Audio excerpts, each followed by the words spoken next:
नमस्कार विद्यार्थी मित्रांनो, मी कॉमर्सवाला मास्तर आणि या नवीन व्हिडिओमध्ये तुमच्या सर्वांचं स्वागत। विद्यार्थी मित्रांनो, या लेक्चर सिरीज मार्फत आपण 12वी कॉमर्स मधील बुक कीपिंग आणि अकाउंटन्सी हा विषय शिकत आहोत, ज्याच्यामध्ये आतापर्यंत आपण टॉपिक नंबर फर्स्ट पूर्णपणे अभ्यासलेला आहे। जर त्याचे व्हिडिओ तुम्ही बघितलेले नसतील तर त्या व्हिडिओच्या प्लेलिस्टची लिंक मी डिस्क्रिप्शन बॉक्समध्ये देत आहे, तिथे जाऊन तुम्ही ते बघू शकता। विद्यार्थी मित्रांनो, आपण टॉपिक नंबर सेकंड अभ्यासत आहोत, ज्याच्यामध्ये आतापर्यंत आपण या टॉपिकची सर्व theory plus solved problem, unsolved problem number 12 आज अभ्यासणार आहे आणि काही ॲडजस्टमेंट बेसिक कन्सेप्टच्या देखील अभ्यासलेल्या आहेत। तर हे लास्ट काही व्हिडिओ जर तुम्ही बघितलेले नसतील थेरीचे प्रॉब्लेमचे, तर त्या व्हिडिओची प्लेलिस्टची लिंक मी डिस्क्रिप्शन बॉक्समध्ये देत आहे, तिथे जाऊन तुम्ही ते बघू शकता। आज आपण एक्झाम्पल नंबर 12 अभ्यासणार आहोत, तर चला सुरू करूया। पहा विद्यार्थी मित्रांनो, आपली सॉल्व करण्याची मेथड सर्वांना माहिती। पहिल्यांदा आपण एक्झाम्पल रीड करतो, काय सांगितले ते व्यवस्थित समजून घेतो आणि त्याच्यानंतर सॉल्व करायला सुरुवात करतो। तर सुरुवातीला एक्झाम्पल रीड करूया। तर मी थोडंसं झूम करतो जेणेकरून तुम्हाला ते व्यवस्थित दिसेल। पहा काय सांगितलंय, from the following receipt and payment account of Dhananjay library Mumbai for the year ended 31 March 2020। Receipt and payment account दिलेले आपल्याला 31/3/2020 चा। या ठिकाणी रिसिप्ट दोन प्रकारचे असतात, पेमेंट दोन प्रकारचे। रिसिप्ट दोन प्रकारचे म्हणजे कोणते? Capital receipt, revenue receipt. Capital receipt liability, revenue receipt income. म्हणजे रिसिप्ट साइडला एकतर त्या ऑर्गनायझेशनच्या लॅबिलिटी किंवा काय दिलेलं असणार आहे, इन्कम दिलेलं असणार आहे। पेमेंट जे असणार आहे दोन प्रकारचे, कॅपिटल पेमेंट असेल तर असेट असणार आहे, म्हणजे पेमेंट साइडला एकतर असेट्स, आणि रिव्हेन्यू पेमेंट असेल तर एक्सपेन्सेस असतील, म्हणजेच एक्सपेन्सेस दिलेले असणार आहेत। आपल्याला फक्त एवढंच समजून घ्यायचं की ते लॅबिलिटी इन्कम आहेत का रिसिप्टला, आणि एक्सपेन्स असेटला पेमेंटला असेट आणि एक्सपेन्सेस आहेत का। तर चला बघूया। Balance brought down.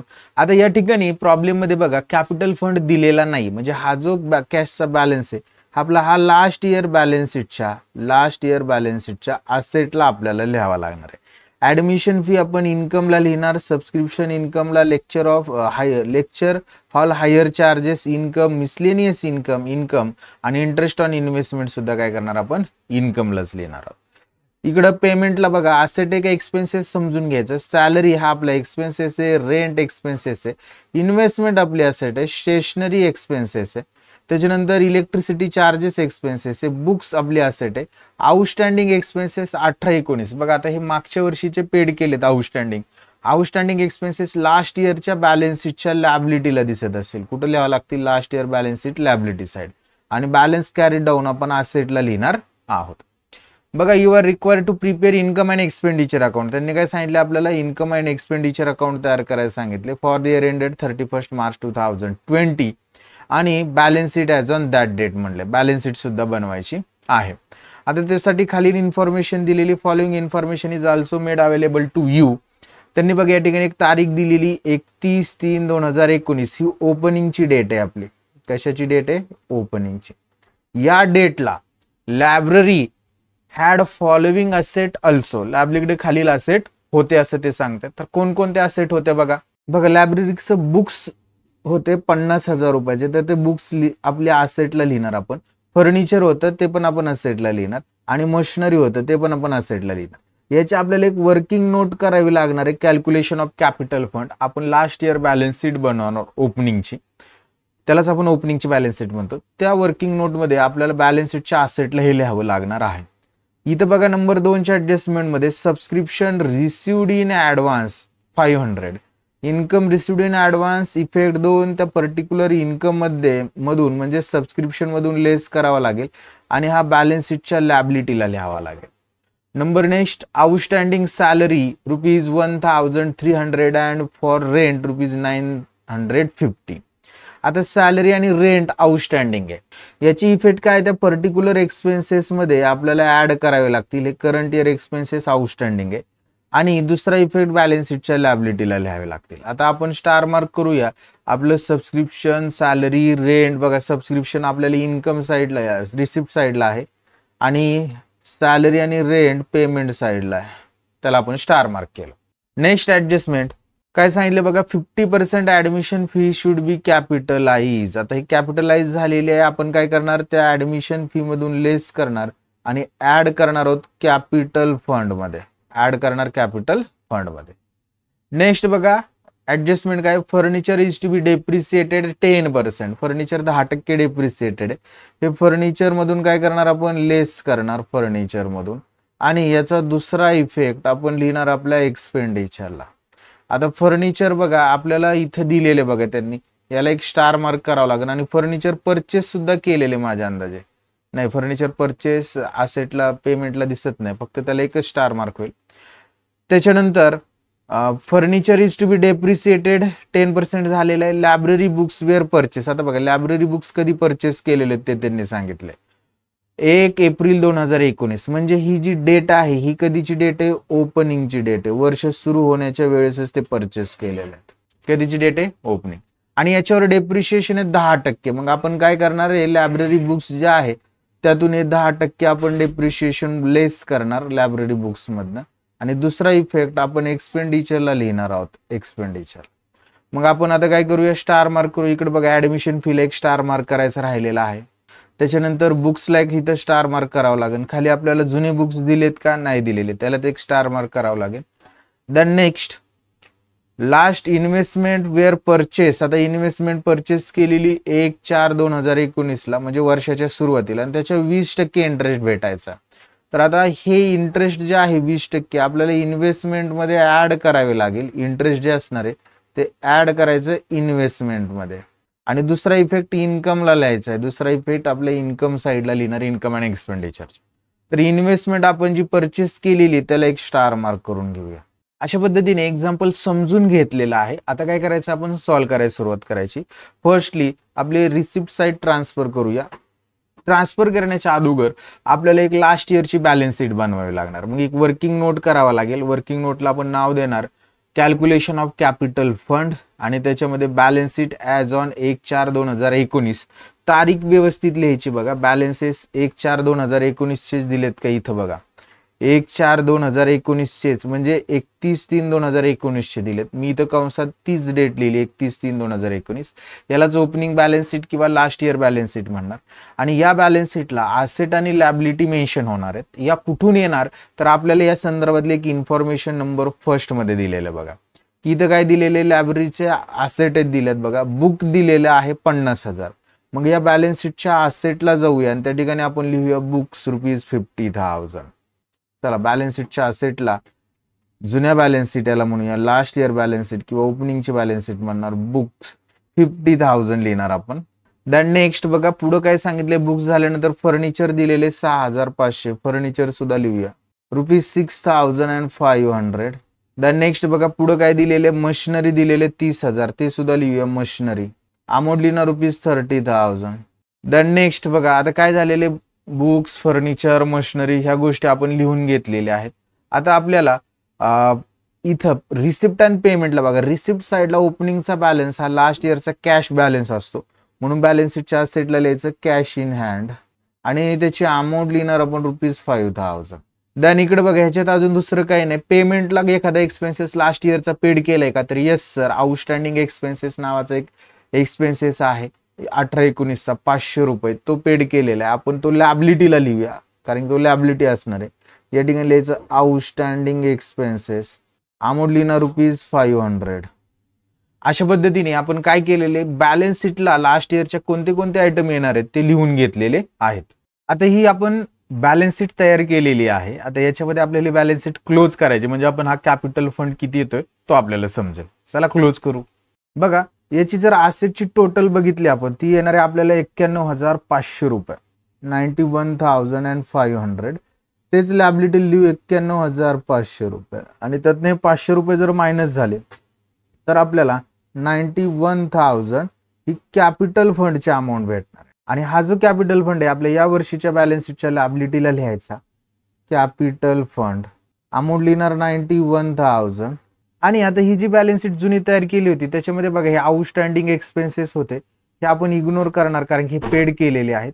बुक्स आपल्याला बॅलन्स शीटच्या असेटला लिहायचे आहेत आपल्या या वर्षीच्या, पण या ठिकाणी लक्ष द्या बुक्स परचेस सुद्धा केलेले आहेत आणि बुक्सवर डेप्रिशिएशन सुद्धा आहे. त्याच्यामुळे आपण लिहिताना इनरला लिहूया आणि 3 ओळी जागा सोडणार, 2 ऍडजस्टमेंट आहेत. एक परचेसची बुक्सची अमाऊंट लिहिणार आपण ₹50,000 50,000.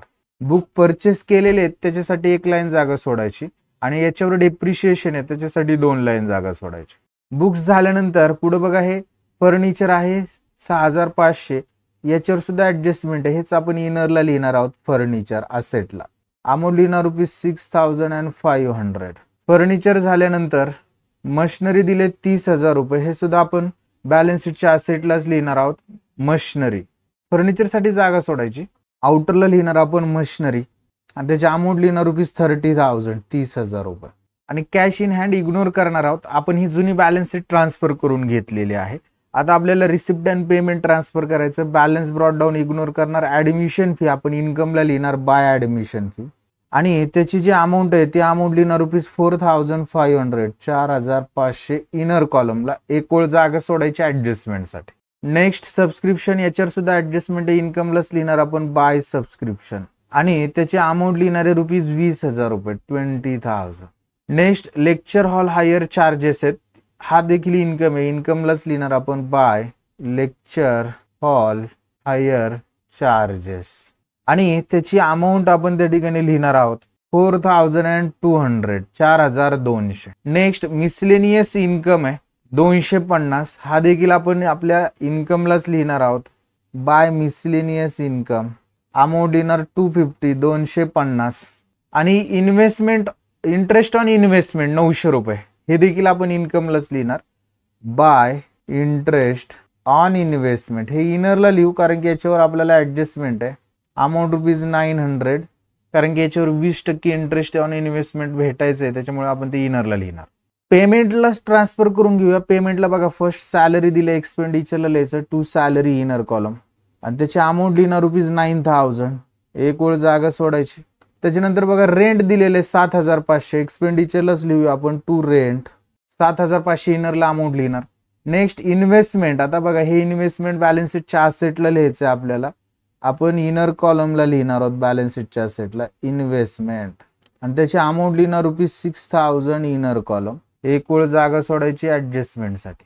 त्याच्यानंतर स्टेशनरी दिलेले आपल्याला 1,350, एक्सपेंडिचरला लिहायचं टू स्टेशनरी 1,350 आउटरला लिहिणार. नेक्स्ट इलेक्ट्रिसिटी चार्जेस दिलेले आहेत 850. हे देखील एक्सपेंडिचरलाच लिहायचे टू इलेक्ट्रिसिटी चार्जेस. अमाऊंट लिहिणार ₹850. दॅन नेक्स्ट बघा बुक्सची अमाऊंट दिलेली 5,000 रुपये. हे असेटला लिहायचे बुक्स इनरला लिहिलेत बघा इथं. आपण त्याच्यामध्ये ॲड करणार आहोत purchase of new books. Add purchase of new books amount ₹5,000. इनरला येणारे 55,000 55,000. नेक्स्ट आउटस्टँडिंग एक्सपेन्सेस हा इग्नोर करणार. लास्ट इयरचा यावर्षी घेणार नाही. आणि बॅलन्स कॅरीड डाऊन 4,650 बॅलन्स शीटच्या असेटला. कॅश इन हँड अमाऊंट लिहिणार 4,650. सगळे रिसिप्ट पेमेंट ट्रान्सफर झालेले आहेत. आता आपण ॲडजस्टमेंटकडे जाऊया. पहिली जी ॲडजस्टमेंट होती तिची वर्किंग नोट केली. कॅपिटल फंड कॅल्क्युलेट केलेला आहे. सबस्क्रिप्शन रिसिव्ड इन ॲडव्हान्स आहे. सबस्क्रिप्शन मधून लेस आणि बॅलन्स शीटच्या लायबिलिटीला सेकंड ॲडजस्टमेंट आहे. तर सबस्क्रिप्शन आपण इन्कमला लिहिलेलं आहे. आपण आपल्या इन्कमला जाऊया आणि त्या ठिकाणी लिहू प्री रिसिव्ड सबस्क्रिप्शन लेस म्हणायचं लेस प्री रिसिव्ड. अमाऊंट लिहिणार रुपीज. हे इन्कमला आपण इथून लेस करणार लेस प्री रिसिव्ड सबस्क्रिप्शन आणि त्याची अमाऊंट लिहिणारी इनर कॉलमला ₹500. आउटरला 19,500 आणि प्री रिसिव्ड सबस्क्रिप्शन लॅबिलिटीला दाखवायचं. लॅबिलिटी लिहायचं pre received subscription amount is ₹500. झाले 2 नंबर ॲडजस्टमेंट. 3 नंबरमध्ये आउटस्टँडिंग सॅलरी आणि रेंट आहे. सॅलरी आपण एक्सपेंडिचरला लिहिले. त्या ठिकाणी यायचं लिहायचं ॲड आउटस्टँडिंग सॅलरी कंसात लिहायचं CY करंट इयर. त्याच्या अमाऊंट लिहायची 1,300. आउटरला 10,300 रुपये आणि इथं सुद्धा ॲड म्हणायचं आउटस्टँडिंग रेंटला सुद्धा ॲड आउटस्टँडिंग रेंट कंसात लिहायचं करंट इयरचं हे आणि त्याची अमाऊंट लिहायची 950 रुपये आणि आउटरला लिहायचे 8,450 रुपये आणि याचा इफेक्ट आपण आपल्या बॅलन्स शीटच्या लॅबिलिटीला लिहिणार आहोत. आउटस्टँडिंग सॅलरी ₹1,300 आणि आउटस्टँडिंग रेंट ₹950 950 रुपये. 3 नंबर ऍडजस्टमेंट झाली. 4 नंबर मध्ये ऍडमिशन फी कॅपिटलाइज आहे 50%. ऍडमिशन फी आपण इन्कमला रेकॉर्ड केलेली, त्या ठिकाणी याचं म्हणायचं लेस 50% कॅपिटलाइज. तर हे किती असणार आहे 2250 रुपये वजा होतील, आउटरला 2250च येतील.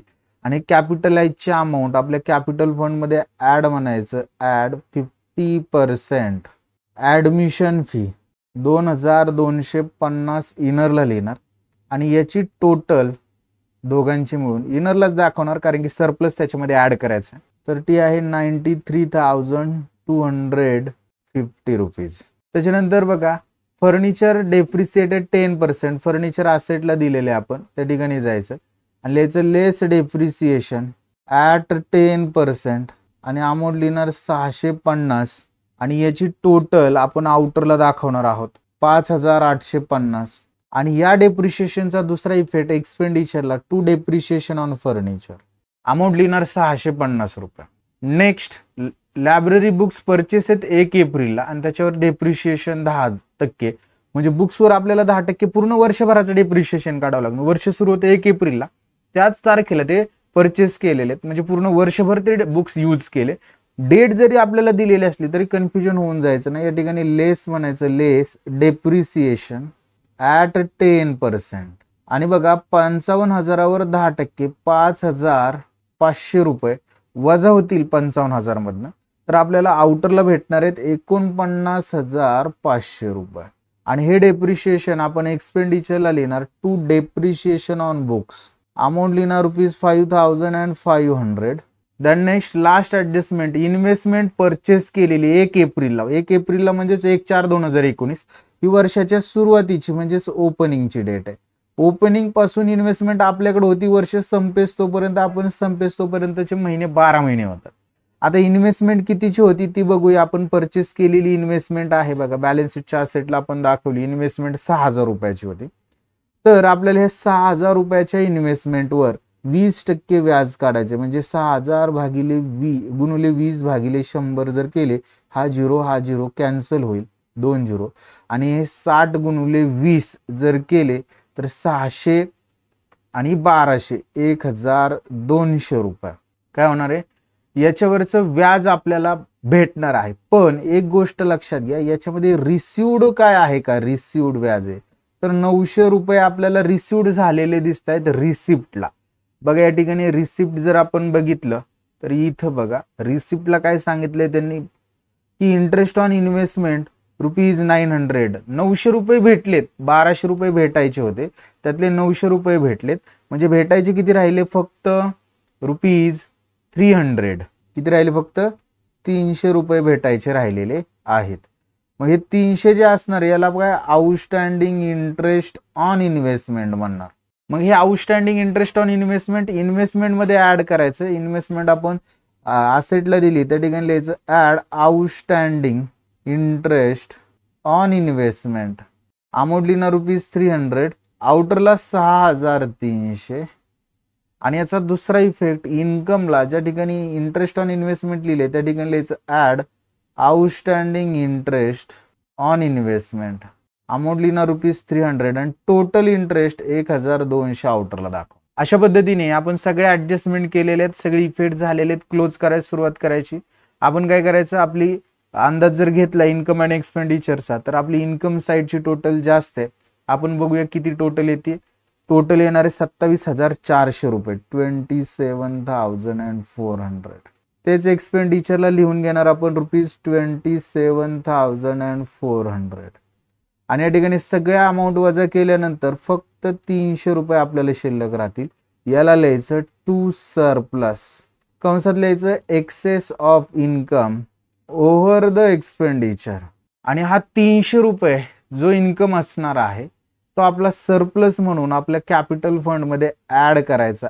ऍड सरप्लस, कॅपिटल फंड लायबिलिटीला लिहिलाय त्या ठिकाणी लिहू आपण ₹300 आणि याची टोटल आउटरला घेऊया, म्हणजे आपला टोटल कॅपिटल फंड किती असेल ते आपल्याला समजेल.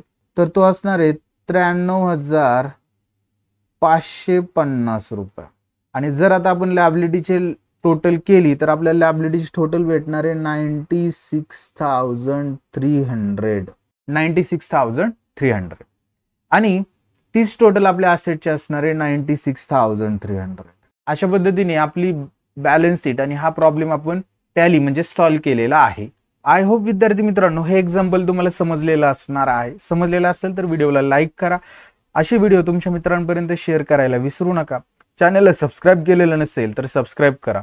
आज आपण इथंच थांबूया. नेक्स्ट व्हिडिओमध्ये नेक्स्ट एक्झाम्पल बघूया. तोपर्यंत बाय, टेक केअर.